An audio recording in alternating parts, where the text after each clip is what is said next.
मी आदेश बांदेकर आपणा सगळ्यांचं मनापासून स्वागत करतो.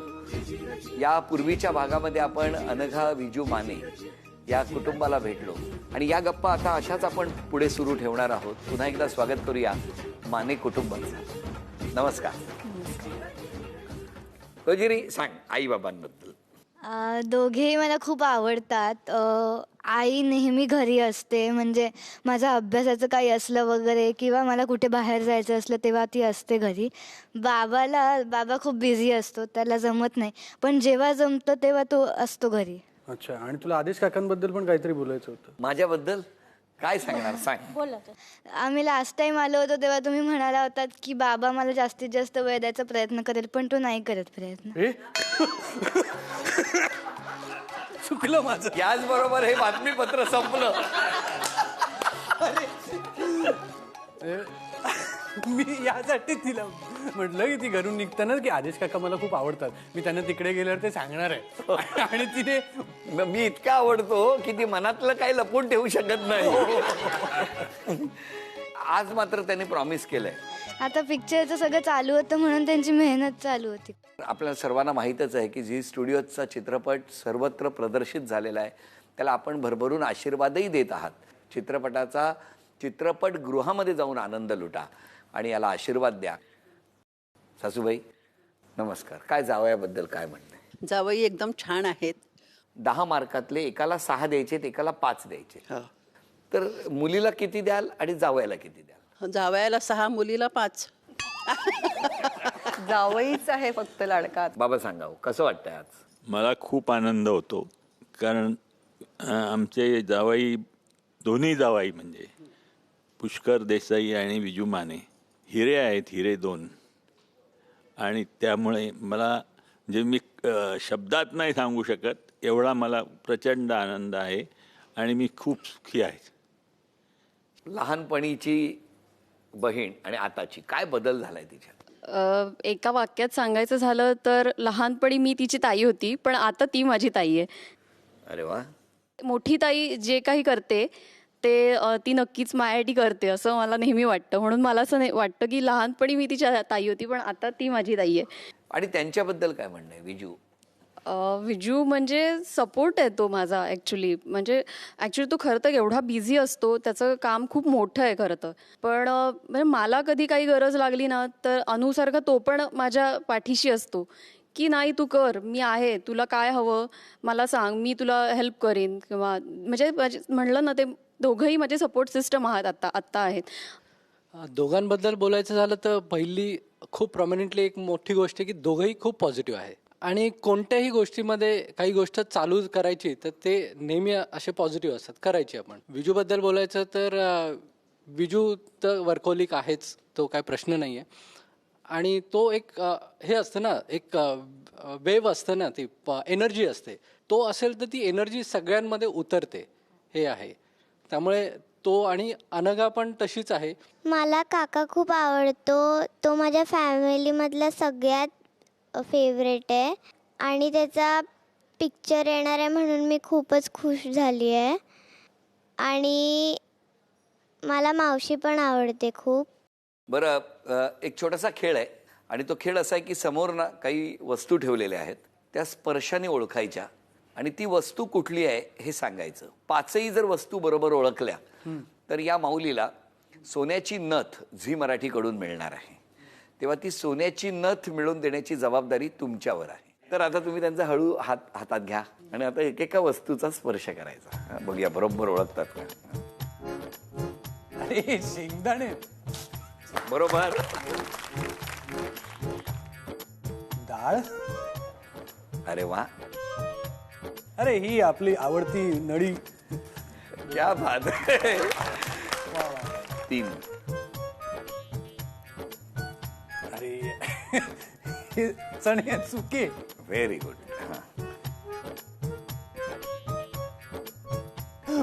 मूग डाळ. अभिनंदन. झी मराठीकडून सोन्याची नथ तुम्हाला मिळाली. अभिनंदन. विजू, मला तुम्हाला विचारायचं, सासू सासऱ्यांबद्दल तुमचं काय म्हणणं आहे? सुरुवातीला मला अगदी अपेक्षित असलेला विरोध घरातून झाला. म्हणजे एकतर फील्ड असणं असं त्याबद्दलच्या लोकांच्या सामान्य माणसांच्या मनात खूप निगेटिव्हिटी आहे की ही माणसं अशीच असतात, ही लफडेबाज असतात, ही व्यसनी असतात, किंवा यांचं इन्कमचं काही खरं नाही वगैरे वगैरे. पण ते काही भयवंशी खरं नसतं. तसंच त्यांच्या मनात त्यांची काही ती चूक नाही, कारण आपल्या समाजात ती धारणा दृढ आहे एकदम. पण त्यानंतर जेव्हा सगळं नीट झालं, व्यवस्थित झालं, तर तेव्हापासून त्या दोघांना असा कायम माझा खूप अभिमान असतो. मला सांगा, पांडू हा चित्रपट सगळेजण बघतायत, पण त्याची प्रक्रिया किंवा त्याबद्दल तुम्ही काय सांगू शकाल? प्रक्रिया आधीच सुरू झाली आहे, पण लॉकडाऊनमध्ये हे घरी होते त्यामुळे ती प्रक्रिया मी जवळून बघितली आहे. मग त्यांचं लिखाण, त्याचं डायलॉग रायटिंग, मग कुशल कधीतरी यायचा घरी, मग त्यांची चर्चा, त्याच्यात मी पण असायचे कधीतरी. म्हणजे ते मला बसवायचे मुद्दामून की तू बाहेरची कोणतरी असं तुझं काय म्हणणं आहे ते मला ऐकायचं आहे, म्हणजे प्रेक्षक म्हणून तुझं काय म्हणणं आहे. मग ती प्रोसेस खूप छान होती, म्हणजे मला पण बघायला ऐकायला खूप मजा येत होती ते करताना. आणि नंतर मग शूटिंगच्या वेळेस नाही मी फार गेले, काय गोजरीला वेळ देणं किंवा तिची शाळा याच्यामुळे नाही जाता आलं, पण मला खूप मजा येते त्या प्रोसेसमध्ये. सगळ्या मजा आली होती खूप सगळं करताना. लॉकडाऊनमध्ये बऱ्याच ठिकाणी असा अनुभवायला मिळाला आम्हाला की लॉकडाऊनच्या काळामध्ये नाती अधिक घट्ट झाली. त्या पांडूच्या निमित्तानं यांचं घरी असणं, त्या पांडूमध्ये तुमचंही त्याच्यात इन्व्हॉल्वमेंट असणं, हां, यामुळे एक वेगळं वातावरण झालं होतं घरात. हो, अगदीच. म्हणजे ते खूप वेळ, म्हणजे आम्हाला असं झालेलं की तुम्ही आता खूप वेळ घरी आहात, म्हणजे आम्हाला सवय नव्हती त्या गोष्टीची. झालं, आत्ता आपण काही वेळापूर्वी वेळ देण्याबद्दल बोललो, आता हेच यांच्यात तोंडून आलं, हे बरं झालं. कारण ते त्रास देतात घरी असले की. काय कशा प्रकारचा असतो? हे खायला हवंय, ते खायला हवंय, मग असंच हवंय, मग ते तसंच का झालंय, मग मला हे नकोय, असं ते आईंना आणि मला पण त्रास मी तुम्हाला देतात. सांगतो, हे जेव्हा बाहेर असतात ना तेव्हा गाडीवरचं काही चालतं त्यांना. बघा, मग ते घरी आहे असंच का दिलं वगैरे असं सगळं चालू असतं. मग ते आम्हाला इतकं करायला लागत होतं लॉकडाऊन मध्ये की सारखंच कसं वेगवेगळं खायला देणार. मग नंतर त्यांना कामाला लावलं, मग ते स्वतः थोडं थोडं करायला लागले. केलं त्यांनी मदत? हा, हो हो.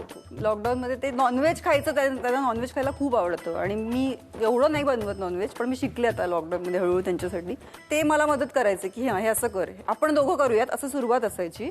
मग ते माझ्यावरच यायचं, हे तू असं कर, हे वाटण असं कर, मग ते त्याच्यात असं टाक. मग ते इन्स्ट्रक्शन देण्यासाठी होते, पण ती थोडीफार मदत मला झाली. मग ते किचन मध्ये आले त्या निमित्ताने. 12 वर्षात सकाळी तुम्ही उठलायत, हे दृश्य मी सगळ्यांना मुद्दाम प्रश्न विचारतो, आणि समोर हे तुम्हाला गरम चहा घेऊन आलेले आहेत, असं या 12 वर्षात कधी झालंय? कधीच नाही, कधीच नाही. पण असं उद्या झालं तर आवडेल? हो, अगदीच, खूप आवडेल. बरं, उद्या 1 कप चहा करता येईल का सर घरी?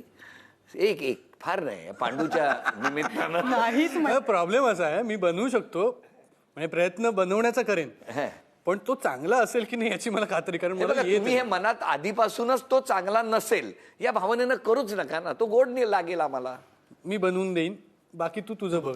नाही, पण आपण गप्पा मारतो आहोत, इतकं छान. पण कशी होती प्रक्रिया पांडूची? प्रक्रिया म्हणायचं झालं तर आता दादा कोंडके यांच्यावर माझं निस्सीम प्रेम. म्हणजे माझ्या आधीच्या घरी तर माझ्या बेडरूममध्ये दादा कोंडकेंचा फोटो होता, इतकं प्रेम आहे. आणि लहानपणापासून आठवत असलं, आताच्या पिढीला माहीत नव्हतं, पण आपण पडद्यावर नाही का, रस्त्यावर पडद्यावर सिनेमे पाहायचो. तर दादांचे सिनेमे सगळे तिथे पाहून झालेत. आता पाहायला फार शिल्लक नाहीये त्यांचं, पण दादांचे सगळे सिनेमे पाहिलेत. एकटा जीव सदाशिव पाहिला, आंधळा मारतो डोळा पाहिला, हे सगळे तिथे पडद्यावर. आणि माझ्या घराच्या बाहेर, आम्ही चाळीत राहायचो, ते बाहेरच पडदा असायचा तो, त्यामुळे उजवा अमिताभ पाहिलेली पिढी आहे. तेव्हापासून दादा आवडायचे, दादांच्या सगळ्या. आणि आमच्या घरात आईला पण त्या कॅसेट्स, आमच्याकडे सगळ्या गाण्यांच्या कॅसेट, मला सगळी गाणी पाठ दादांची. इतकं दादांवर प्रेम. दादांचं ते आवडायचं की त्यांना जे सांगायचं असायचं, त्यांचा जो मेसेज असायचा ना, तो इतका विनोद असायचा. आणि घरी गेल्यानंतर आपल्याला कळायचं की अरे दादांना हे म्हणायचं होतं नाही का त्याच्या मागे. सामाजिक एकोपापासून त्यांचं अनेक गोष्टी होत्या की ज्या सबड्यूड असायचं, त्या कळायचं नाहीत. आणि नंतर अरे त्यासाठी त्यांनी हे असं कॅरेक्टर केलं होतं, ते तसं केलं होतं. आणि हसवताना तर त्यांनी कुठलीच भीडभाड बाळगली नाही. त्यांच्यावर झालेल्या टीकेला, जसं आता महाराष्ट्र खूप हसतोय, खूप फोन येत आहेत, हाऊसफुल शोज आहेत, अमुक आहेत तमुक आहेत. काही कोपऱ्यांमध्ये टीकाकारही आहेत की अशा प्रकारचे विनोद आणि तशा प्रकारचे विनोद. पण मला असं वाटतं की आपले विनोद हे आपल्या लोककलेत असेच आहेत, लोकनाट्यातले हे विनोद असेच आहेत. सोवळं घेऊनचे विनोद नव्हते आपल्या मातीत. आपल्या मातीतले विनोद आहेत हे, जे दादांनी सलग सुपरहिट सिनेमे करून दाखवलंय, प्रूव्ह करून की सलग 9 चित्रपट सिल्वर जुबली केले. आणि केवढा मोठा रेकॉर्ड त्यावेळेला ज्यावेळेला मराठी सिनेमा येतोय म्हणून हिंदी सिनेमाला घाबरायचे, दादांचा सिनेमा येतोय, नको आपण रिलीज पुढे ढकलूया. पण मला असं वाटतं की आपण ज्यांची एवढं प्रेम आहे आपलं, तर त्यांची एक परंपरा खंडित झाली. 98 साली दादा गेले, त्यानंतर ती राहिलीच नाही. आणि मग मी ठरवलं की आपण असं करूया. एकदा कुशलने आणि भाऊने मला त्यांच्या चलावैद्यामधल्या स्किटमधला फोटो पाठवला, त्या पोलिसाच्या रूपातला. अरे म्हटलं ह्यात सिनेमा आहे, हा करूया आपण. आणि मग कुशल, मी, महेंद्र सुद्धा, म्हणजे जो या फिल्मच्या या होम मिनिस्टरचा डिरेक्टर आहे, तो सुद्धा त्या रायटिंग प्रोसेसमध्ये होता सुरुवातीला. आणि ते सगळं जुळत 4 वर्ष झाली आहे या गोष्टीला. म्हणजे आज आपण पांडू रिलीज झाला आहे, पण त्याची प्रोसेस 4 वर्षापूर्वी सुरू होती. बरोबर.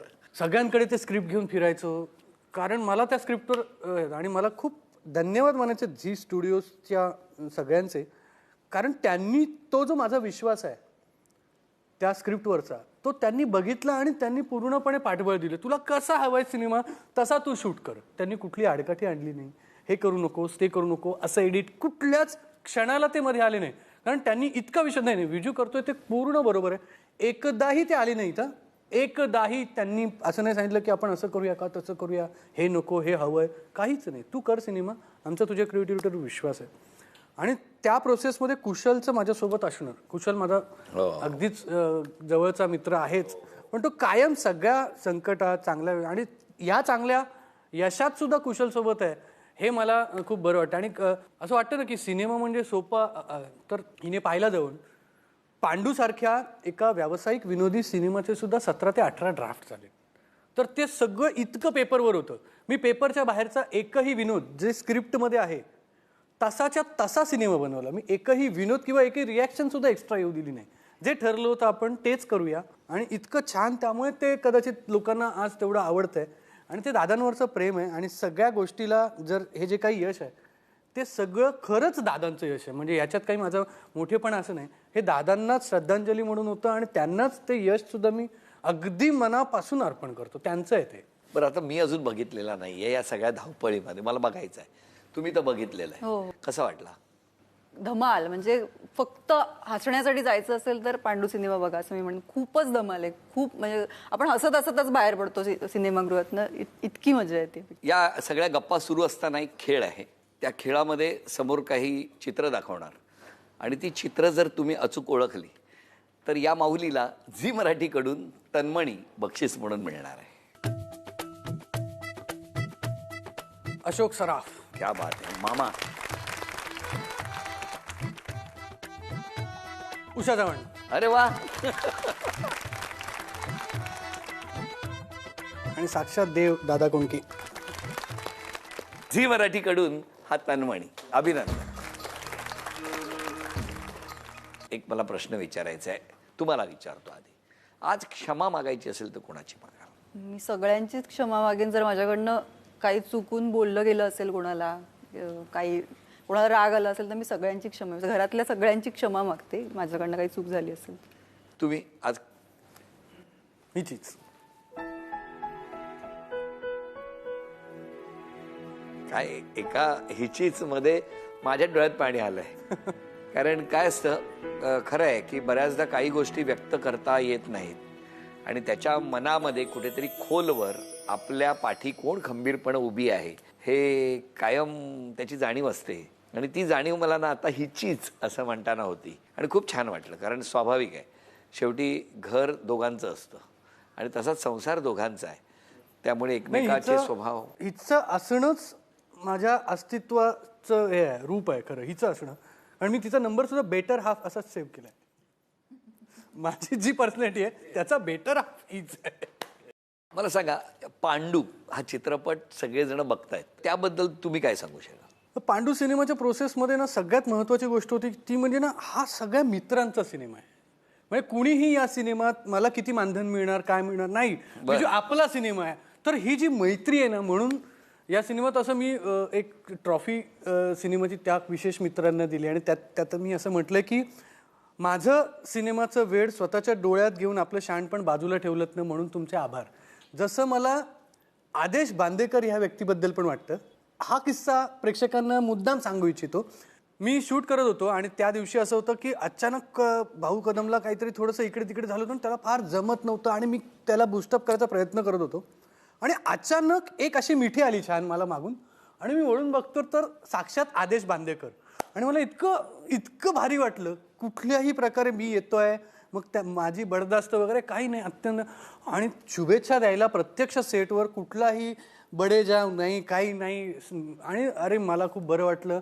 आणि त्यांनी इतक्या युनिटला इतकं हुरूप आलं ना त्या सगळ्या आजूबाजूला. म्हणजे तुम्ही जर बघितलं असतं ते तर तुम्हाला लक्षात आलं असतं की आजूबाजूच्या लोकांच्या चेहऱ्यावर अरे वा. आणि इतकं सगळं झालं. मग त्याला सगळ्यांना शुभेच्छा दिल्या मिठ्या मिठ्या मारून बांदेकरांनी. आणि बांदेकर गेल्यानंतर इतक्या एनर्जीने तो सीन इतका पटकन संपला. तर हे जे आहे ना पॉझिटिव्हिटी, इतक्या पॉझिटिव्ह एनर्जीचं तुम्ही जे पाखरण करत असता महाराष्ट्रावरनं, तर त्यासाठी सिद्धिविनायकाकडे प्रार्थना आहे मला. तर म्हणून हे एवढं मला सांगायचं होतं की पांडू प्रोसेसमध्ये तुम्ही सुद्धा होता. किती छान नाही. अचानक आज विजू माने सारख्या कल्पक दिग्दर्शकाची आणि या सर्व मित्रांची भेट झाली या सेटवर. माझ्या मनापासून शुभेच्छा. सगळे रेकॉर्ड हा पांडू नक्की मोडेल हा विश्वास आहे. आणि त्यासाठी मी सिद्धिविनायकाच्या चरणी मनोभावे आत्ता या सेटवरून प्रार्थना करतो. गणपती बाप्पा नाही. मला असं नेहमी वाटतं की मुळात त्यांनी एक मगाशी जसं सांगितलं की मित्र ही सगळ्यात मोठी ताकद आहे विजूने, आणि ती जमवली आहे. आणि ती जमवत असताना त्याने असं कधीच कुणाच्या बद्दल ते अमुक एक गोष्ट मला पाहिजे किंवा त्याच्यात काहीतरी स्वार्थ असं काही नव्हतं. अत्यंत निस्वार्थी भावनेने तो माणसं जपत गेला. आणि त्यामुळे तो एखादं काम संपवून जेव्हा घरी यायला निघतो ना तेव्हा त्या माळेतले एक एक मणी त्याला रस्त्यात भेटतात आणि म्हणून यायला उशीर होतो असं मला तुम्हाला सांगायचं. पण हे खरंच खरं आहे. झी मराठीचे आभार की त्यांनी हा पर्वामध्ये सगळ्या कुटुंबाला एकत्र आणून या गप्पा मारण्याची संधी मला दिली. आणि मायबाप रसिक प्रेक्षकांना पुन्हा एकदा नम्र आवाहन आहे की नक्की नजीकच्या चित्रपटगृहात जाऊन हा चित्रपट सहकुटुंब सहपरिवार बघा, आनंद लुटा आणि सगळं टेन्शन विसरा. अशा पद्धतीचा हे सगळं हा टप्पा आलेला असताना ती घरी आहे म्हणून ते बिनधास्तपणे क्रिएटिव्हिटी करू शकतायत. ह्याच वाक्याने आपण या भागाची सुरुवात केली होती आणि तोच आता क्षण आलेला आहे या कार्यक्रमाच्या शेवटी या माऊलीच्या सन्मानाचा. वैदींना मिळत आहे तथास्तु पुणे आणि कोल्हापूर यांच्याकडून पैठणी. अभिनंदन. हसत राहा, आनंदात राहा आणि कुटुंबासमवेत आनंद लुटत राहा. त्यासाठी पांडू बघायला विसरू नका असं म्हणत आजचा भाग इथे संपतो आहे. पुन्हा भेटूया अशीच एक पैठणी घेऊन होम मिनिस्टरच्या पुढच्या भागात. नमस्कार.